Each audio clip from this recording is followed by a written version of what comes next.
कृष्णं नारायणं वन्दे कृष्णं वन्दे व्रजप्रियं कृष्णं द्वैपायनं वन्दे कृष्णं वन्दे प्रतासुतम्। ओम नमो भगवते वासुदेवाय। श्रीमद्भागवत महापुराण की जय। भगतजनों, आप सभी का हमारे चैनल श्री कृष्ण दीवानी में हार्दिक स्वागत है।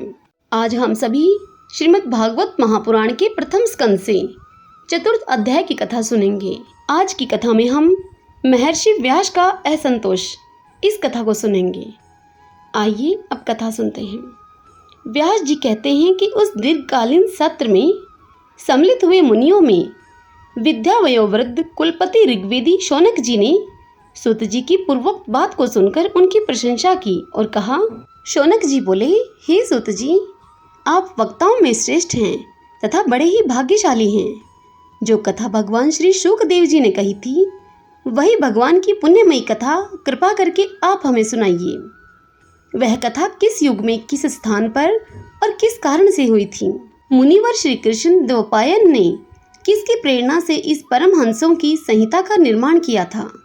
उनके पुत्र शुकदेव जी बड़े योगी, समदर्शी, भेदभाव रहित, संसार निद्रा से जगे एवं निरंतर एकमात्र परमात्मा में ही स्थिर रहते हैं। वे छिपे रहने के कारण मूढ़ से प्रतीत होते हैं।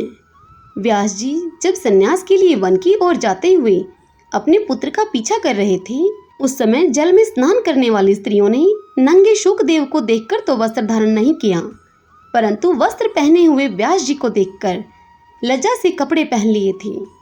इस आश्चर्य को देखकर जब व्यास जी ने उन स्त्रियों से इसका कारण पूछा, तब उन्होंने व्यास जी को उत्तर दिया कि आपकी दृष्टि में तो अभी स्त्री पुरुष का भेद बना हुआ है, परंतु आपके पुत्र की शुद्ध दृष्टि में यह भेद नहीं है।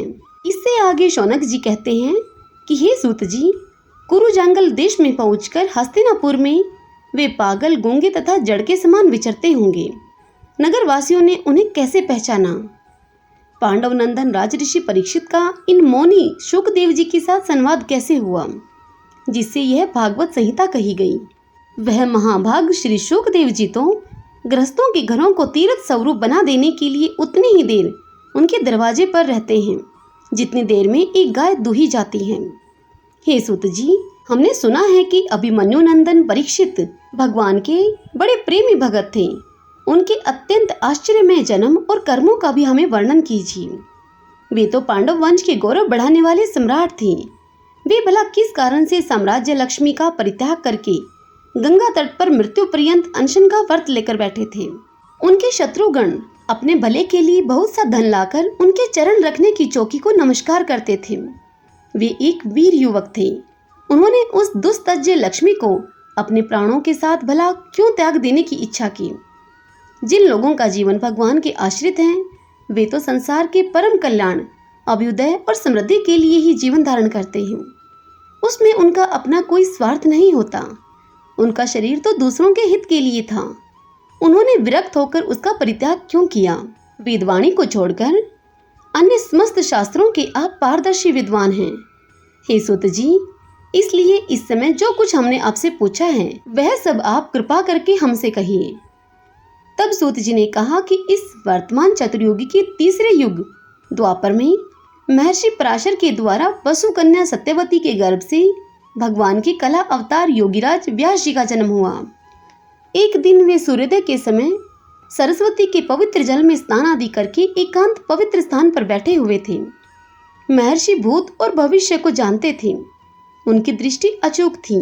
उन्होंने देखा कि जिसको लोग जान नहीं पाते, ऐसे समय के फेर से प्रत्येक युग में धर्म संकरता और उसके प्रभाव से भौतिक वस्तुओं की भी शक्ति का ह्रास होता रहता है।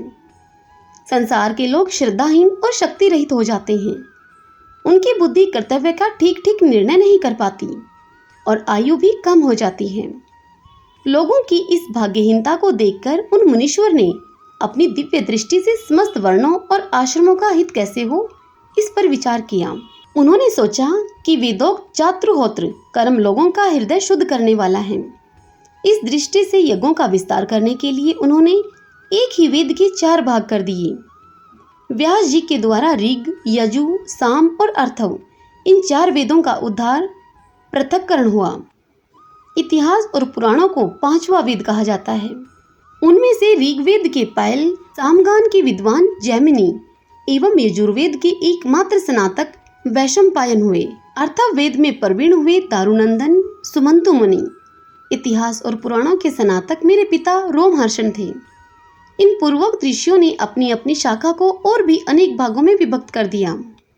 इस प्रकार शिष्य पर शिष्य और उनके शिष्यों के द्वारा वेदों की बहुत सी शाखाएं बन गईं। कम समझ वाले पुरुषों पर कृपा करके भगवान वेदव्यास ने इसलिए ऐसा विभाग कर दिया कि जिन लोगों को स्मरण शक्ति नहीं है या फिर कम है, वे मनुष्य भी वेदों को धारण कर सकें। स्त्री, शूद्र और पतित द्विजाति तीनों ही वेद श्रवण के अधिकारी नहीं हैं। इसलिए वे कल्याणकारी शास्त्रोक्त कर्मों के आचरण में भूल कर बैठते हैं। अब इसके द्वारा उनका भी कल्याण हो जाए, यह सोचकर महामुनि व्यास जी ने बड़ी कृपा करके महाभारत इतिहास की रचना की। हे शौनक आदि ऋषियों, यद्यपि व्यास जी इस प्रकार अपनी पूरी शक्ति से सदा सर्वदा प्राणियों के कल्याण में ही लगे रहे, तथापि उनके हृदय को संतोष नहीं हुआ। उनका मन कुछ खिन्न सा हो गया। सरस्वती नदी के पवित्र तट पर एकांत में बैठकर धर्मवेता व्यास जी मन ही मन विचार करते हुए इस प्रकार कहने लगे। व्यास जी बोले, मैंने निष्कपट भाव से ब्रह्मचार्य आदि व्रतों का पालन करते हुए वेद, गुरुजन और अग्नियों का सम्मान किया है और उनकी आज्ञा का पालन किया है। महाभारत की रचना के बहाने मैंने वेद के अर्थ को खोल दिया है, जिससे कि स्त्री, शूद्र आदि भी अपने अपने धर्म कर्म का ज्ञान प्राप्त कर लेते हैं। यद्यपि मैं ब्रह्मा तेज से संपन्न एवं समर्थ हूँ, तथापि मेरा हृदय कुछ अपूर्ण काम सा जान पड़ता है। अवश्य ही अब तक मैंने भगवान को प्राप्त कराने वाले धर्मों का प्रायः निरूपण नहीं किया है। वे ही धर्म परमहंसों को प्रिय हैं और वे ही भगवान को भी प्रिय हैं। हो न हो मेरी अपूर्णता का यही कारण है। श्री कृष्ण द्वैपायन व्यास इस प्रकार अपने को अपूर्ण सा मानकर जब खिन्न हो रहे थे, उसी समय पूर्वोक्त आश्रम पर देव ऋषि नारद जी आ पहुंचे। उन्हें आया हुआ देखकर व्यास जी तुरंत खड़े हो गए। उन्होंने देवताओं के द्वारा सम्मानित देव ऋषि नारद की विधि पूर्वक पूजा की।